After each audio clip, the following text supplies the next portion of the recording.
On Government Order of the Day number 7. Radio New Zealand Amendment Bill, third reading.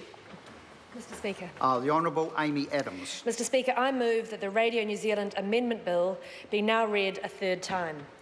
Mr Speaker, this is a bill that has been widely supported by this House through all its stages.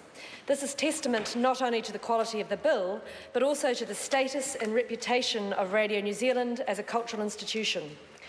This bill gives effect to the statutory review of RNZ's charter, which establishes its functions and guiding objectives. The review brings about a revision of the current charter. This will better equip RNZ to meet the challenges and opportunities of a multimedia era. With such transformative change taking place not only in New Zealand but on the global stage, it's crucial to the health and longevity of organisations in broadcasting and communications to be adaptive. This bill reflects that. And central to this bill is RNZ's commitment to continue in its role as a publicly owned broadcaster while encouraging a wider reach through the raft of new media channels available. Essentially, the bill is catching up with and providing support to the work RNZ is already doing in ensuring New Zealanders have access to a range of new and archived content through podcasts and streamings and other platforms. Mr Speaker, I want to quickly summarise the main aspects of the bill. Our changes are about adaptability, flexibility and responsiveness to a new and rapidly changing media landscape. It largely proposes a more reader-friendly, less cumbersome charter for RNZ to operate in. This framework ensures that RNZ is fit for purpose, and the bill reflects its role as a responsive and adaptive public broadcaster operating in a multimedia landscape. The Charter now sets out RNZ's purpose, a forum for cultural expression and for news and information. Additionally, it outlines how RNZ is to deliver its services through a diverse variety of content to a wide range of audiences. As I've said previously, New Zealanders are not abandoning one platform for another, but rather using a variety of platforms to source more content overall. RNZ has recognised this changing media landscape and is leading the way on genuine media convergence. The broadcaster has made itself more accessible across a range of channels, be it via a smartphone app, its website, or through the Sky digital network. The recent edition of John Campbell's multimedia version of Checkpoint speaks to this transformative change.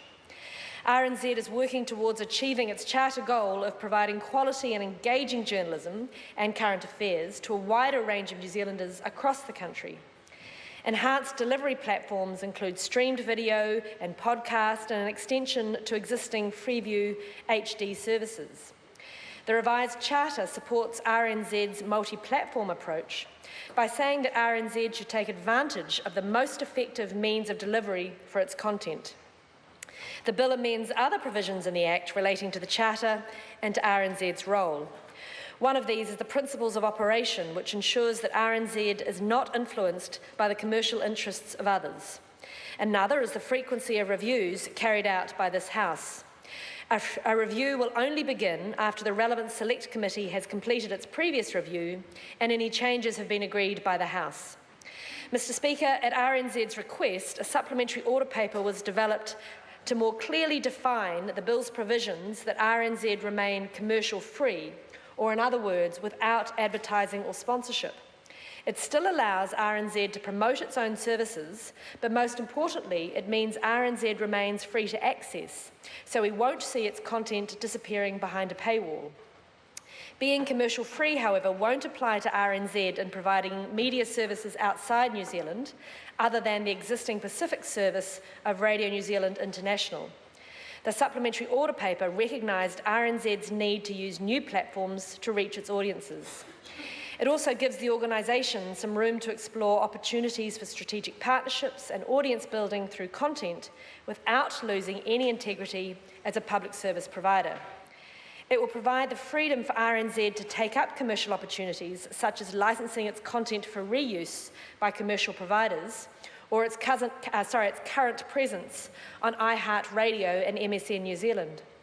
The supplementary order paper also amended what I saw as an old-fashioned and overly prescriptive provision relating to RNZ's surveying of audiences, while clarifying that its research into the attitudes of non-listeners should be carried out at least annually. I'm pleased that the supplementary order paper was supported by all parties in the committee of the whole stage. The review and subsequent changes to the Charter confirm the service, range and breadth of content New Zealanders expect from their public radio. Mr. Speaker, this government is committed to lifting the performance of the public sector and to ensuring the best value for money for the New Zealand taxpayer. This bill speaks to that and will ensure the health and longevity of Radio New Zealand. It will have greater freedom to explore new media platforms and extend its reach, in turn providing greater value for every dollar spent on RNZ content.